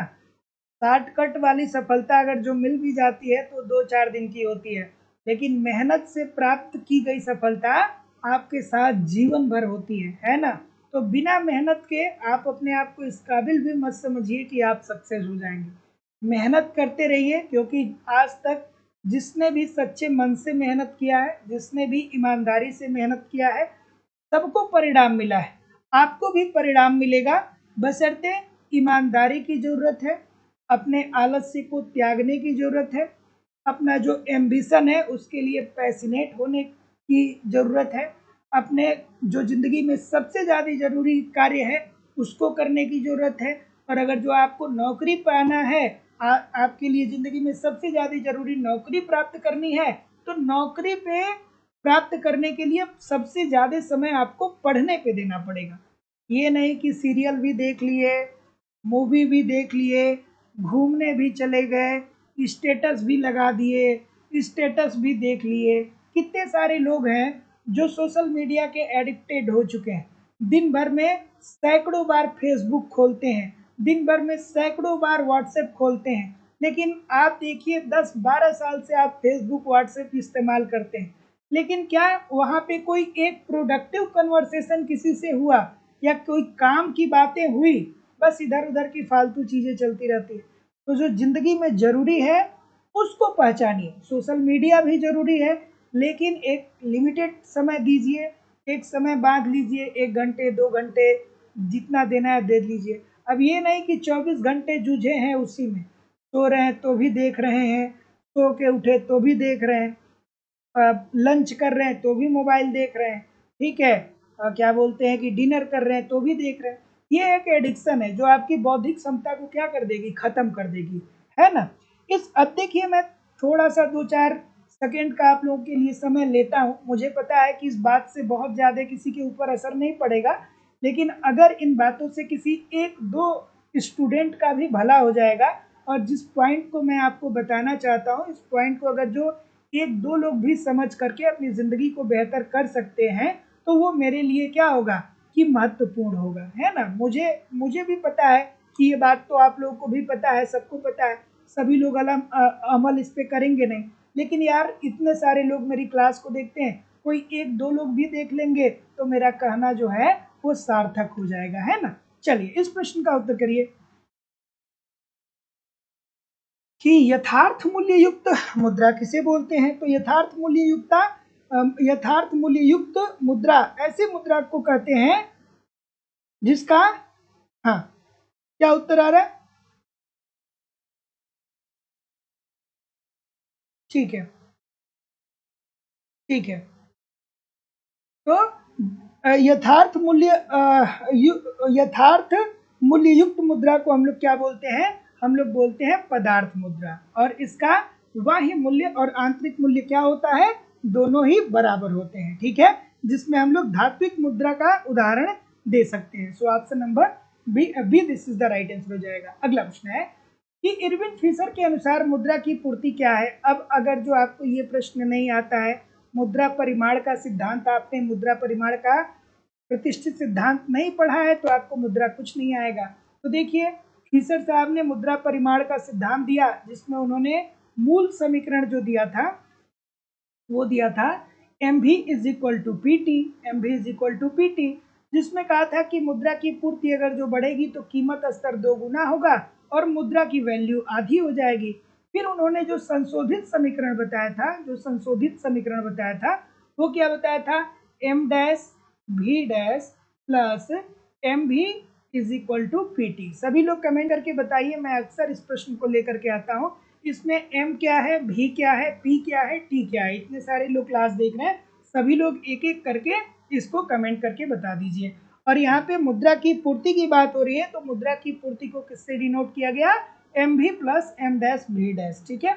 अगला कि व्यापारिक बैंक मुख्य रूप से निवेश करता है। आज का जो सेशन है थोड़े से आसान से प्रश्न है आज के सेशन में, लेकिन ये सारे प्रश्न बड़ी महत्वपूर्ण है ना। एक बार नहीं, अलग अलग जगहों पे कई बार ये प्रश्न पूछे गए हैं। व्यापारिक बैंक मुख्य रूप से निवेश करता है, किसमें निवेश करता है भाई, इजी सी बात है भाई, सरकारी प्रतिभूतियों में ही तो बात होगी ना, प्रतिभूतियों का ही तो क्रय विक्रय होता है ना, तो इजी सी बात है, इसमें क्या रुकना है। अगला प्रश्न है कि निम्नलिखित में से बैंक शाख नियंत्रण की गुणात्मक पद्धति कौन है। शाख नियंत्रण की 2 पद्धतियां होती हैं, एक होती है परिणात्मक और दूसरी होती है गुणात्मक, ठीक है। एक होती है परिणात्मक और दूसरी होती है गुणात्मक। गुणात्मक को और किस नाम से हम जानते हैं, चयनात्मक शाख नीति के शाख नियंत्रण के तरीके से भी जानते हैं। इसमें क्या होता है, इसमें नैतिक दबाव होता है, मार्जिन निर्धारण होता है, और परिणात्मक में क्या होता है, बैंक दर होता है, रेपो रेट होता है, रिवर्स रेपो रेट होता है। तो जितने लोग भी ऑप्शन नंबर सी बोलेंगे सभी लोग का उत्तर यहाँ पे बिल्कुल ठीक हो जाएगा। अगला प्रश्न है कि मुद्रा की वस्तु के लिए अधिक मांग सीमित पूर्ति करने पर सृजित है, ये किस बात को बता रहा है। चलिए अब आराम से इसको पढ़ लीजिए, और ये प्रश्न बहुत आसान सा प्रश्न है, ठीक है ना। देखिए ये क्या कह रहा है कि मुद्रा की वस्तु के लिए अधिक मांग सीमित पूर्ति पर सृजित होती है, अर्थात मुद्रा की मांग ज्यादा हो रही है, मुद्रा आपको ज्यादा लगाना पड़ रहा है, मतलब मुद्रा आपको ज्यादा त्याग करना पड़ रहा है, लेकिन जो वस्तु है वो उसकी पूर्ति जो है वो सीमित है, पूर्ति जो है वो क्या है, सीमित है, पूर्ति आपकी क्या है, सीमित है। इसका सीधा सीधी मतलब क्या हुआ, इसका मतलब ये हुआ कि वस्तु की कीमत ऊंची है, वस्तु की कीमत ऊंची है, और वस्तु की कीमत किस कारण ऊंची है, इस कारण ऊंची है कि आप वस्तु की मांग ज्यादा है आपकी अर्थव्यवस्था में और इसकी पूर्ति कम है। तो जब वस्तु की मांग ज्यादा होगी पूर्ति कम होगा, तो इस प्रकार से उत्पन्न स्थिति को मांग प्रेरित मुद्रास्फीति बोलेंगे, ऑप्शन नंबर बी। अगला प्रश्न है कि किन्स द्वारा दी गई परिभाषा के अनुसार सक्रिय शेष वह मुद्रा है जो रखी जाती है। अब देखिए थियरी पढ़े होंगे तो आप इसको जानेंगे समझेंगे, नहीं पढ़े होंगे तो आपको ये बात समझ में ही नहीं आएगी। मैं बार बार आप लोगों से कहता हूँ कि आप लोग थियरी की क्लास जरूर पढ़िए, ठीक है, क्योंकि अगर आप हमारे साथ जुड़े हैं तो मैं यही चाहूँगा कि मैक्सिमम आउटकम आपको मिले, ठीक है। लाइव स्टडी इलाहाबाद के मोबाइल एप्लीकेशन पे आपको इकोनॉमिक्स के अलग अलग बैच देखने को मिल जाएंगे, और सभी बैचेज में आपको आपके सिलेबस के अनुसार सिंपल सटीक साधारण भाषा में पूरी थियरी पढ़ाई जा रही है। इकोनॉमिक्स का एक क्रम होता है, क्रम को फॉलो करिए, हमेशा सिलेबस पे विचार मत करिए, क्रम को फॉलो करते रहिए, सिलेबस को देखते रहिए, क्रम को फॉलो करते रहिए, सिलेबस को देखते रहिए। एक क्रम से सारी चीजें पढ़ाई जा रही हैं। इसकी लाइव क्लास होती है, लाइव क्लास में नहीं जुड़ेंगे तो बाद में रिकॉर्डेड क्लास भी मिल जाएगा। कंप्लीट आपको नोट्स भी दिया जा रहा है, नोट्स के माध्यम से रिवीजन करते रहिए। टेस्ट सीरीज, प्रीवियस ईयर और करंट सारी चीजें दी जा रही हैं लाइफ टाइम की वैलिडिटी के साथ। 1.5-2 घंटे एप्लीकेशन पे, 1.5-2 घंटे यूट्यूब पे फॉलो करिए, कहीं भी इधर उधर से कुछ भी कलेक्ट करने की जरूरत नहीं होगी। लाइफ टाइम की वैलिडिटी के साथ एडमिशन फीस केवल और केवल 2000 रुपये है। तो जो लोग भी एडमिशन लेना चाहते हैं डिस्क्रिप्शन बॉक्स में जाइए, लाइव स्टडी इलाहाबाद की मोबाइल एप्लीकेशन का लिंक मिल जाएगा, एप्लीकेशन को डाउनलोड कर लीजिए और जिस भी परीक्षा की आप तैयारी कर रहे हैं उस परीक्षा का कोर्स आप वहां से डायरेक्ट परचेज कर सकते हैं, या किसी भी प्रकार की इंक्वायरी के लिए आप मुझे इस नंबर पे कॉल या व्हाट्सएप मैसेज भी जरूर कर सकते हैं। चलिए भाई बताइए क्या उत्तर आ रहा है। इस सक्रिय शेष की बात कहे थे, हाँ, तो जितने लोग भी ए बोलेंगे सक्रिय शेष, ठीक है, ठीक है, ठीक है। तो देखिए अब किन साहब ने मुद्रा की मांग को क्या कहा था कि लोग मुद्रा की मांग 3 कारणों से करते हैं। पहला लेन देन करने के लिए, दूसरा पूर्व उपाय उद्देश्य के लिए, और तीसरा सट्टा के लिए, यही तो 3 कारण बताए थे। तो उन्होंने बताया था कि लेन देन को जो पूरा किया जाता है इसी मुद्रा को कार्यशील मुद्रा कहते हैं, या नगद शेष कहते हैं, या सक्रिय शेष कहते हैं। तो जितने लोग भी ऑप्शन नंबर ए बोलेंगे सभी लोग का उत्तर यहाँ पे बिल्कुल ठीक हो जाएगा, लेन देन के उद्देश्य से। Option number A this is the right answer हो जाएगा। अगला प्रश्न है कि मुद्रा बाजार के अंतर्गत निम्नलिखित नहीं है, इसमें से कौन मुद्रा बाजार के अंतर्गत नहीं आएगा बताइए। ठीक है, अब मुद्रा बाजार को 2 भागों में बांटा जाता है, एक संगठित एक गैर संगठित। तो संगठित के अंतर्गत कौन कौन आते हैं, आरबीआई आ जाएगा, वाणिज्यिक बैंक आ जाएंगे, सहकारी बैंक आ जाएंगे, एलआईसी आ जाएगा, ये संगठित क्षेत्र होते हैं। और असंगठित मुद्रा बाजार के अंतर्गत क्या आता है, तो देसी बैंकर आते हैं, साहूकार आता है, महाजन आता है। तो इसमें जो भारतीय औद्योगिक विकास बैंक है ये मुद्रा बाजार के अंतर्गत नहीं आएगा, है ना। मुद्रा बाजार को 2 भागों में बांटा जाता है, एक संगठित मुद्रा क्षेत्र, तो संगठित मुद्रा क्षेत्र के अंतर्गत बैंकें आती है, जिसमें केंद्रीय बैंक भी आ जाएगा, जिसमें वाणिज्यिक बैंक भी आ जाएगा, जिसमें सहकारी बैंक भी आ जाएगा, जिसमें एलआईसी भी आ जाएगा। और दूसरा होता है मुद्रा बाजार का जो पहलू वो असंगठित क्षेत्र, जिसके अंतर्गत साहूकार आते हैं, महाजन आते हैं, आपके पड़ोसी आते हैं, आपके रिश्तेदार आते हैं। और मुद्रा बाजार के अंतर्गत भारतीय औद्योगिक विकास बैंक नहीं आता है। तो option number see this is the right answer हो जाएगा। अगला प्रश्न है कि भारत में काला धन क्या करता है, बताइए। भारत में काला धन क्या करता है? और जो लोग भी टेस्ट पेपर प्राप्त किए हैं सभी लोग एक बार कमेंट करके बताइए कि जिन लोगों को भी ये 30 टेस्ट पेपर 3000 प्रश्नों की श्रृंखला मिली है, कितने लोग हैं जो इसका प्रिंट आउट निकलवा करके और बढ़िया से इसकी प्रैक्टिस कर रहे हैं। क्योंकि ये जो 30 टेस्ट पेपर है ना, सभी लोग जरूर इसे प्राप्त कर लीजिएगा, क्योंकि इसमें हर वैरायटी के प्रश्न को डाला गया है, ठीक है। और बिल्कुल ये टेस्ट पेपर उसी तरीके से है जिस तरीके से आपके परीक्षा में प्रश्न पत्र होते हैं। तो ये बिल्कुल वरदान साबित होने वाला है। जो लोग भी टेस्ट पेपर प्राप्त किए हैं आप मुझे कमेंट करके बताइए कि उससे आपकी स्टडी कैसी चल रही है, क्या आपको कितना लग रहा है कि आप कितना कर पा रहे हैं। जो लोग भी टेस्ट पेपर दे रहे हैं एक बार मुझे कमेंट करके बताइए। बाकी अभी मैं टेस्ट पेपर और अपडेट करूंगा और 30 की जगह पे अब मैं उसको 50 भी करूंगा बहुत जल्दी, ठीक है। और कितने लोग ऐसे हैं जो प्रिंट आउट निकलवा करके घर पे रखे हैं और उससे प्रैक्टिस कर रहे हैं, है ना। उसको जरूर प्रिंट आउट निकलवा लीजिए, अपने घर पे रखिए, अपने टेबल पे रखिए, उससे पढ़ते रहिए, उसको समझते रहिए, क्योंकि उसमें हर वैरायटी का प्रश्न है।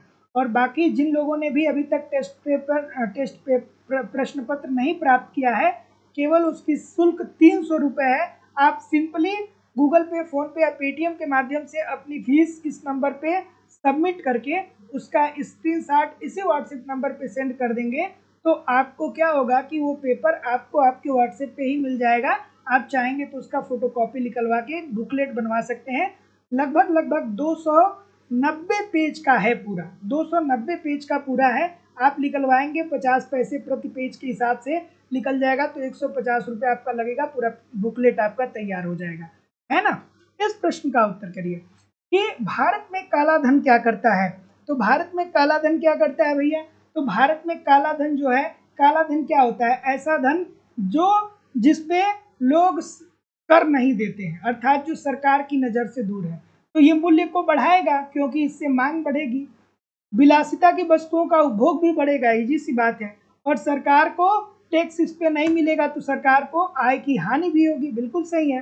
तो जितने लोग भी ऑप्शन नंबर डी बोल रहे हैं उपरोक्त तीनों को प्रभावित करता है, सभी लोग का उत्तर सही है। अगला, निम्नलिखित में से कौन ठीक है? इसमें से कौन सा कथन ठीक है? इसमें से कौन सा कथन ठीक है ना, बताइए। तो इजी सी बात है, यहाँ रुकने की जरूरत ही नहीं है। भारतीय रिजर्व बैंक एक राष्ट्रीय केंद्रीय बैंक है। अब जो लोग कल क्लास में जुड़े होंगे, कल बहुत कठिन सेशन था, कल की अपेक्षा आज का जो सेशन है वो आसान है। और यही चीज़ें कभी कभी आपके एग्जामिनेशन हॉल में भी होती है कि कभी पेपर बहुत कठिन पूछ देता है, कभी बड़ी आसान पूछ देता है। तो हम लोगों को हर स्टेज के लिए तैयार रहना है ना। अब देखिए कि भारतीय मौद्रिक प्राधिकरण का मतलब क्या है। तो भारतीय मौद्रिक प्राधिकरण का मतलब होता है भारतीय रिजर्व बैंक, क्योंकि भारतीय रिजर्व बैंक ही अर्थव्यवस्था में मुद्रा की पूर्ति को क्या करता है? नियंत्रित करता है। क्योंकि अर्थव्यवस्था में मुद्रा की पूर्ति बढ़ जाएगी तो उससे मुद्रास्फीति आ जाएगी, और अगर जो मुद्रा की पूर्ति कम हो जाएगी तो उससे मंदी आ जाएगी। इसीलिए केंद्रीय बैंक खुले बाजार के अंतर्गत प्रतिभूतियों का क्रय विक्रय करता है। अगला प्रश्न है कि स्टेट बैंक ऑफ इंडिया की स्थापना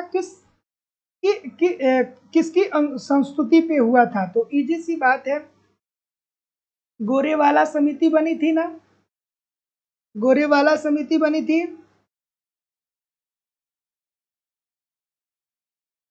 ठीक है।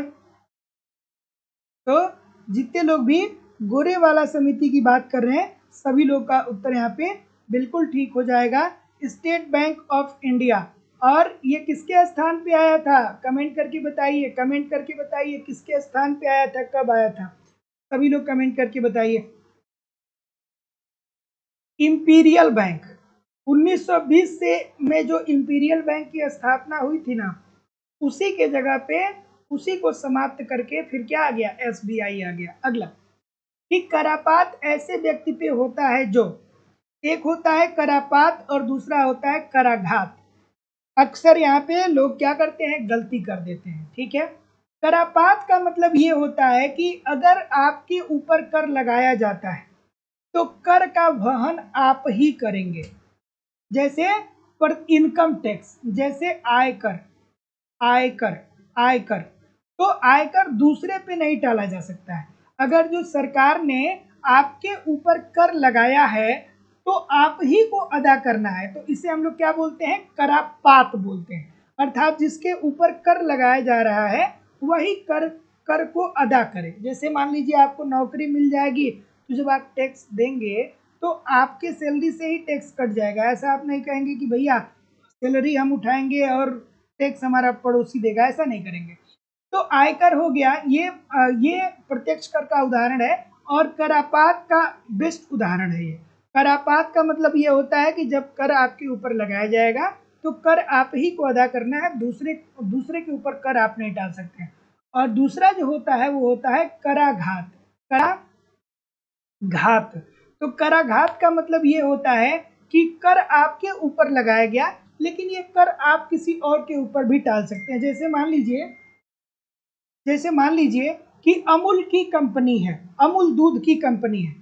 दूध की कंपनी पे अमूल दूध की कंपनी पे भारत सरकार ने प्रति लीटर 1 रुपया कर को की दर को बढ़ा दिया, ठीक है।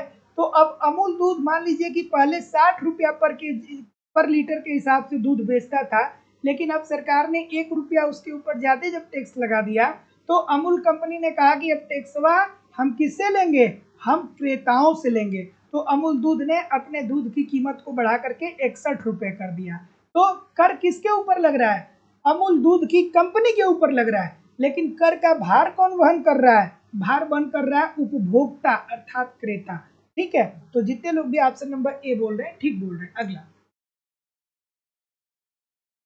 इस प्रश्न का उत्तर करिए।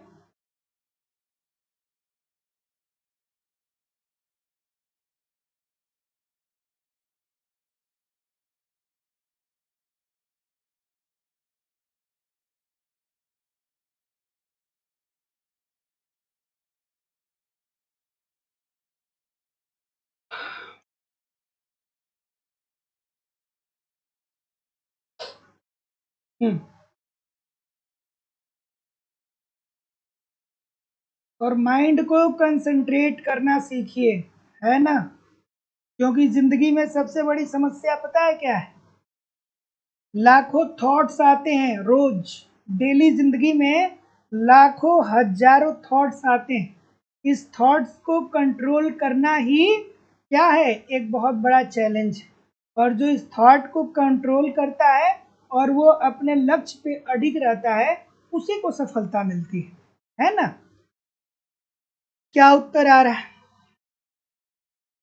जैसे बहुत लोग हैं, एक दिन पढ़ेंगे 3 दिन नहीं पढ़ेंगे, उसके बाद फिर लगेगा कि अरे यार जिंदगी में कुछ नहीं हो रहा है, चलो फिर पढ़ते हैं। तो एक के दिन बैठेंगे 8-10 घंटे पढ़ेंगे, फिर 3 दिन गायब हो जाएंगे। तो सफलता इससे नहीं मिलेगी, सफलता मिलेगी जब आप रेगुलर पढ़ेंगे। जो पढ़ाई है, जो सफलता है, वो कृषि के समान है। जैसे एक किसान होता है ना, वो रोज जा करके अपने खेत में क्या करता है, देखता है कि कहीं कीड़े तो नहीं लग गए, कहीं पानी तो नहीं बढ़ गया, तब जा करके वो कठिन परिश्रम के बाद वो अनाज उगाता है। उसी तरीके से छात्र का भी जीवन होता है। रोज आपको देखना है, रोज आपको रिवीजन करना है, रोज आपको पढ़ना है। क्योंकि अगर जो 10 से 20 दिन आप अपनी पढ़ाई को ब्रेक कर दिए ना, तो 60 से 70% चीजें आप भूल जाएंगे। अगर जो 20 दिन आपने अपनी पढ़ाई को ब्रेक कर दिया ना, तो 60 से 70% चीजें जो होंगी वो आप भूल जाएंगे। तो कभी भी पढ़ाई को लॉन्ग डिस्टेंस में छोड़िए मत। हम ये नहीं कह रहे हैं कि आप मशीन है, मशीन नहीं है। 365 दिन होता है, लेकिन 365 दिन में प्रयास करिए कि कम से कम 350 दिन तो पढ़े ही पढ़े। बाकी तो रोज तो जिंदगी में कुछ ना कुछ लगी ही रहेगी। और एक बार सफलता मिल जाएगी तो उसके बाद फिर क्या होगा, उसके बाद फिर घूमिए खूब, जितना मन करे उतना घूमिए। फिर पैसा भी होगा, गाड़ी भी होगा, मतलब दुनिया बहुत अच्छी भी लगने लगेगी। क्योंकि फिर लोग क्या होंगे, आपसे मतलब आपसे उनका मतलब रहेगा, लोग मिलेंगे भी आपसे, जुड़ेंगे भी आपसे, आपको मानेंगे भी, बहुत मानेंगे, है ना। तो पहले सफलता प्राप्त कर लीजिए, उसके बाद पूरी जिंदगी बची है। चलिए क्या उत्तर आ रहा है। अब बाकी आप जिस परिवेश में हैं, जिस कंडीशन में हैं, जैसे खुश रह सकते हैं वैसे खुश रहिए, क्योंकि जिंदगी में सबसे जरूरी क्या है, खुश रहना है ना। इस प्रश्न का उत्तर करिए कि वह कर कौन सा है जिसे अब बहुत सारे लोग होंगे तो घर में झगड़ा हो जाता होगा, तो आप लोग कहते होंगे कि हमारी बात तो कोई मानता ही नहीं, आपकी बात कोई क्यों मानेगा, आप पैसा कमा करके दीजिए, अभी आप पैसा कमा के देने लगिए, आपके घर में केवल आप ही की बात मानी जाएगी और दुनिया में किसी की बात नहीं मानी जाएगी, है ना। तो अगर जो आप, ये केवल घर पे अप्लाई नहीं होता है, समाज पे भी अप्लाई होता है, दोस्तों के साथ भी अप्लाई होता है।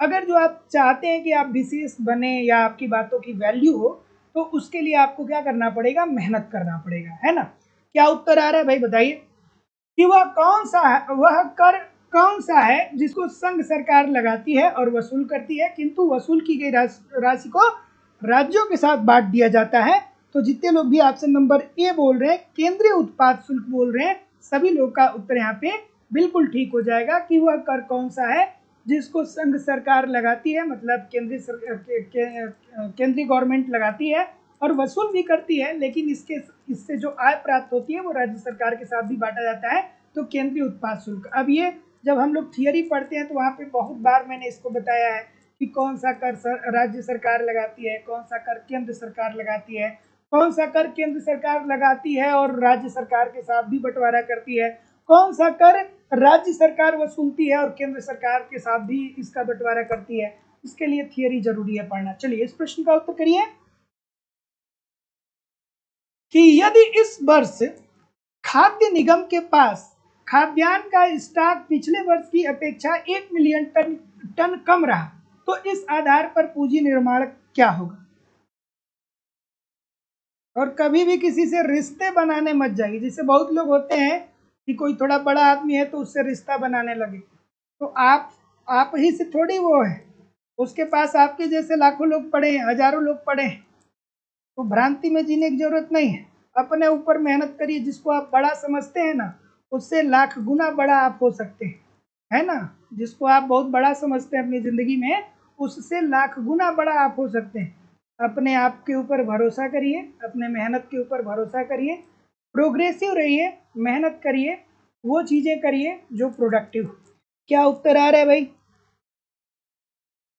कि यदि इस वर्ष भारतीय खाद्य निगम के पास खाद्यान्न का स्टॉक पिछले वर्ष की अपेक्षा 1 मिलियन टन कम रहा, तो इस आधार पर पूंजी निर्माण क्या होगा। अच्छा सा प्रश्न है, थोड़ा आराम से करिएगा।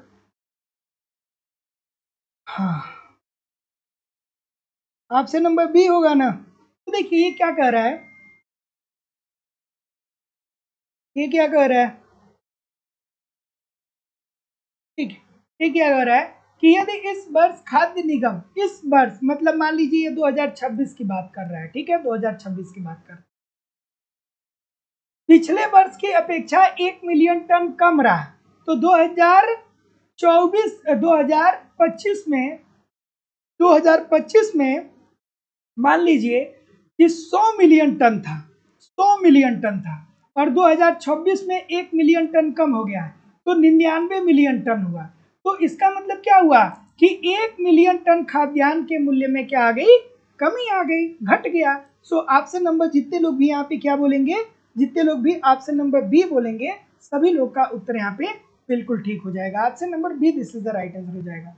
अगला प्रश्न है कि निम्नलिखित में से कौन सा वित्तीय लेन देन है, इसमें से कौन सा एक वित्तीय लेन देन है, ठीक है। तो देखिए शेयरों का क्रय विक्रय, जब आप शेयर खरीदते हैं या उसको बेचते हैं तो प्योरली वहां पे वित्त की बात होती है। जब आप खाद्यान्न का क्रय विक्रय करते हैं तो एक तरफ आप पैसा देते हैं, दूसरी तरफ आप चावल गेहूं लेते हैं, ठीक है। प्लाट का क्रय विक्रय करते हैं तो एक तरफ आप पैसा देते हैं, दूसरी तरफ भूमि प्राप्त करते हैं। भवन का जब क्रय विक्रय करते हैं तो एक तरफ आप पैसा देते हैं, दूसरी तरफ आप भवन प्राप्त करते हैं। लेकिन शेयर के क्रय विक्रय में क्या होता है कि प्योरली दोनों तरफ से क्या होता है, मुद्रा की बात होती है, ठीक है, वित्तीय लेन देन की बात होती है। ऑप्शन नंबर डी अगला है कि निम्नलिखित में से कौन सा अल्प विकसित देश में संरचनात्मक बेरोजगारी के लिए जिम्मेदार है। संरचनात्मक बेरोजगारी के लिए कौन सा जिम्मेदार है भाई? इतने सारे लोग क्लास देख रहे हो यार, थोड़ा लाइक तो कर दो। जितने लोग लाइव क्लास देख रहे हैं उतना भी लाइक नहीं है, ऐसा क्यों है भाई? जितने लोग क्लास देख रहे हैं उतना भी लाइक नहीं है। आप नहीं लाइक करोगे, आप नहीं शेयर करोगे तो कौन करेगा बताइए? सभी लोग वीडियो को लाइक कर दीजिए। क्या उत्तर आ रहा है भाई? करम सिंह जी, रतन जायसवाल जी, गोलू राज जी, प्रेम जी, ठीक है, राम नारायण जी, ठीक है, करीम सिंह जी, ठीक है। सभी लोग वीडियो को एक बार लाइक कर दीजिए, सबका नाम पढ़ना पॉसिबल नहीं है। क्या उत्तर आ रहा है? तो जितने लोग भी बी बोल रहे हैं अपर्याप्त उत्पादक क्षमता, सभी लोग का उत्तर यहाँ पे बिल्कुल ठीक हो जाएगा।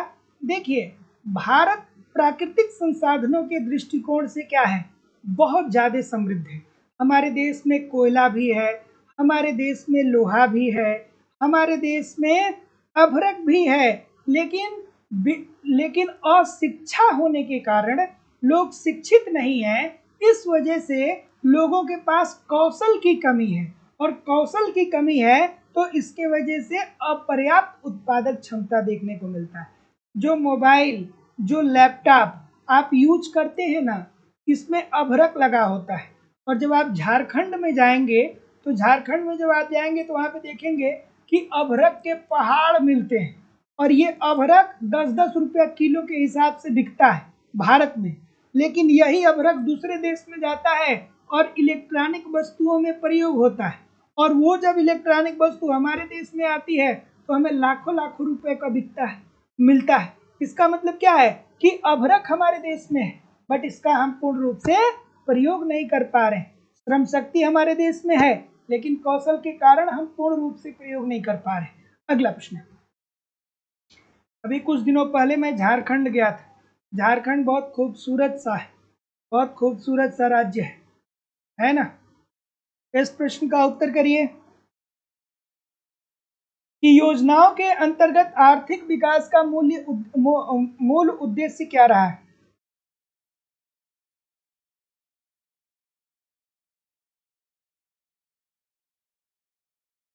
हाँ,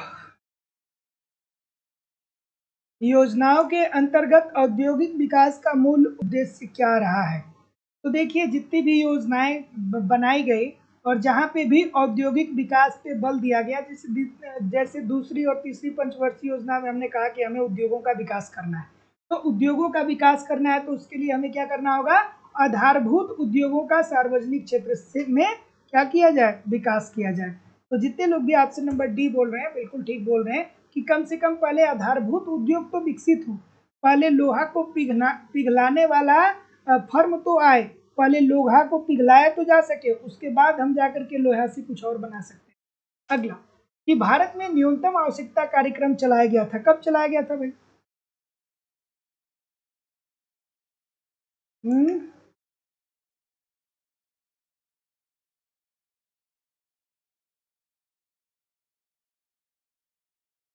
यहाँ से 3 प्रश्न थोड़ा सा आप अपने दिमाग में रखिएगा, है ना? यहाँ से कितने प्रश्न आपको दिमाग में रखना है? 3 प्रश्न, ठीक है। 1974 से लेकर के 1974 से लेकर के 1979 तक जो पंचवर्षीय योजना चली थी, वो कौन सी चली थी?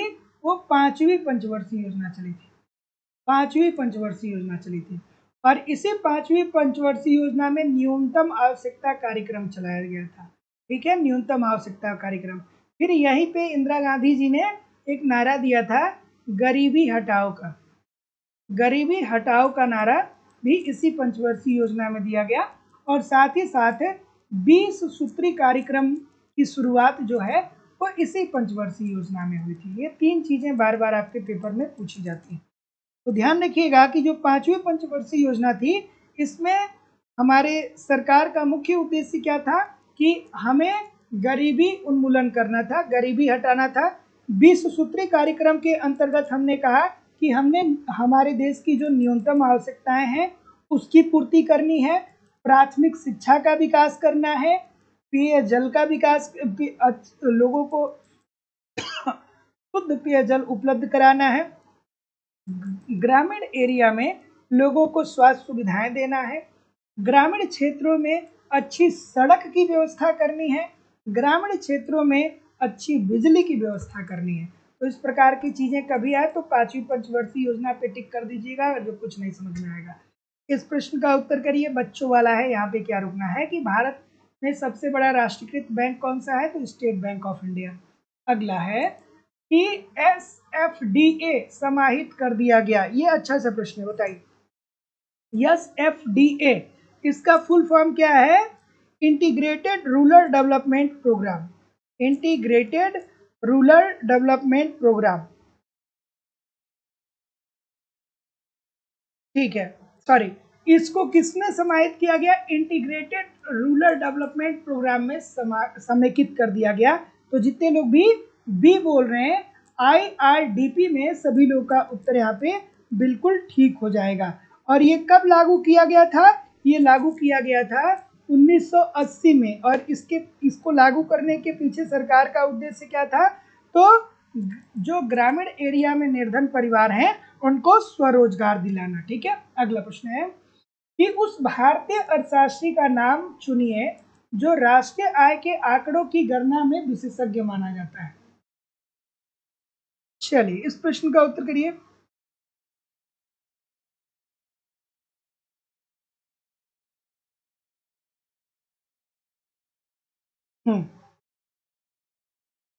क्या उत्तर आ रहा है, बच्चों वाली बात है, बहुत बार बताया हूं, है कि नहीं, बच्चों वाली बात है कि नहीं है।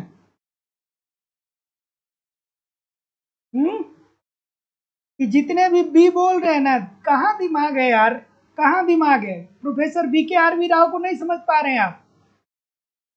राष्ट्रीय आय के आंकड़े की बात हो रही है। राष्ट्रीय आय समिति का गठन कब हुआ था, 1949 में हुआ था, जिसके अध्यक्ष थे PC महालनोबिस साहब। कहाँ में दिमाग है, कितनी बार बताया हूं, फिर भी गलत कर रहे हो यार। आपसे नंबर C होगा ना, तो जितने लोग भी C बोल रहे हैं सभी लोग का उत्तर बिल्कुल ठीक हो जाएगा।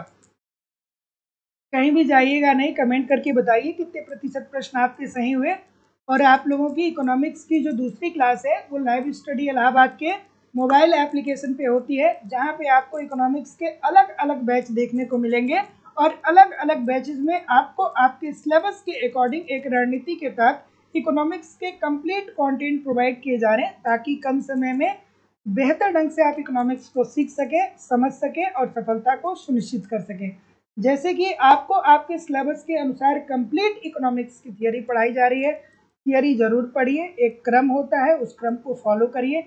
एक बार आप थियरी ढंग से पढ़ लेते हैं तो बहुत प्रकार की कंफ्यूजन स्वतः ही समाप्त हो जाते हैं। तो सिंपल सटीक साधारण भाषा में पूरी थियरी पढ़ाई जा रही है, कंप्लीट आपको इकोनॉमिक्स का नोट्स भी दिया जा रहा है, ताकि आप एक तरफ थियरी को पढ़िए, दूसरी तरफ नोट्स के माध्यम से रिविजन करते रहिए।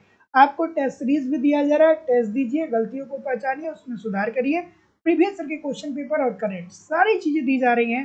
ईमानदारी से 1.5-2 घंटे एप्लीकेशन पे, 1.5-2 घंटे यूट्यूब पे मुझे पढ़िए। लाइफ टाइम की वैलिडिटी के साथ एडमिशन फीस केवल और केवल 2000 रुपये है। तो जो लोग भी एडमिशन लेना चाहते हैं, डिस्क्रिप्शन बॉक्स में जाइए, लाइव स्टडी इलाहाबाद के मोबाइल एप्लीकेशन का लिंक मिल जाएगा, एप्लीकेशन को डाउनलोड कर लीजिए, और जिस भी परीक्षा की आप तैयारी कर रहे हैं उस परीक्षा का कोर्स वहाँ से आप डायरेक्ट परचेज कर सकते हैं, या किसी भी प्रकार की इंक्वायरी के लिए आप मुझे इस नंबर पे कॉल या व्हाट्सएप मैसेज भी कर सकते हैं। साथ ही साथ 30 टेस्ट पेपर आप लोगों के सामने आया है, ठीक है, जिसमें 3000 प्लस महत्वपूर्ण प्रश्नों की श्रृंखला है। इसमें वो सभी वैरायटी के प्रश्न शामिल किए गए हैं जो जिस प्रकार से प्रश्न आपके पेपर में बनते हैं, ठीक है। इकोनॉमिक्स का इसमें जितने भी यूनिट हैं, जितने भी सेक्शन हैं, सभी सेक्शन से एक संतुलित पेपर तैयार किया गया है, जैसे परीक्षा हाल में जैसे प्रश्न पत्र होता है उसी तरीके से इसको लेकर के अच्छे से इसकी प्रैक्टिस करते रहिए, क्योंकि ये बहुत ज़्यादा सफिशियंट है, इतने सारे प्रश्न इकोनॉमिक्स के, ठीक है। इसकी फीस केवल और केवल 300 रुपये है। जो लोग भी इस टेस्ट पेपर को प्राप्त करना चाहते हैं, सिंपली आपको एक काम करना है कि जो अपनी फीस है अर्थात शुल्क 300 रुपीज़ है, उसे आप गूगल पे, फोन पे या पेटीएम के माध्यम से इस नंबर पे सबमिट करेंगे और इसका स्क्रीनशॉट आप इसे व्हाट्सएप नंबर पे सेंड कर देंगे। इस व्हाट्सएप नंबर पे सेंड कर देंगे तो आपको आपके व्हाट्सएप पे ही ये टेस्ट पेपर मिल जाएगा। आप उसको डाउनलोड कर लीजिए, उसके बाद उसका प्रिंट आउट निकलवा लीजिए और प्रिंट आउट निकलवा करके आराम से उसकी प्रैक्टिस करते रहिए। तो thank you very much everybody. अब हम लोग मिलते हैं अपनी अगली क्लास में एक नए उत्साह, नए एनर्जी के साथ। तब तक के लिए आप पढ़िए।